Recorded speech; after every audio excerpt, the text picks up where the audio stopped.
They claimed Grandpa had privately expressed concern about Amy's future and had wanted to ensure she was taken care of. When I asked why he hadn't just written the will that way, they didn't have an answer.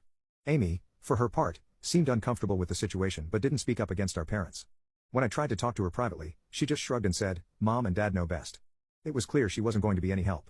Feeling hurt and betrayed, I reached out to my paternal grandmother, Grandpa's widow, for advice. She was furious when she heard what was happening. She told me that this was absolutely not what Grandpa had intended and that my parents had no right to change the will. Grandma shared some information that shed new light on the situation. Apparently, my parents had approached Grandpa a few years ago asking him to leave everything to Amy in his will.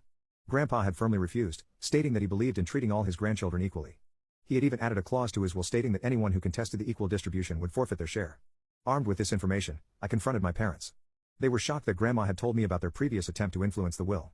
My dad tried to justify it by saying they were just looking out for Amy's future, but I could see the guilt on their faces. Grandma took action immediately. She contacted her lawyer and the other executors of the will.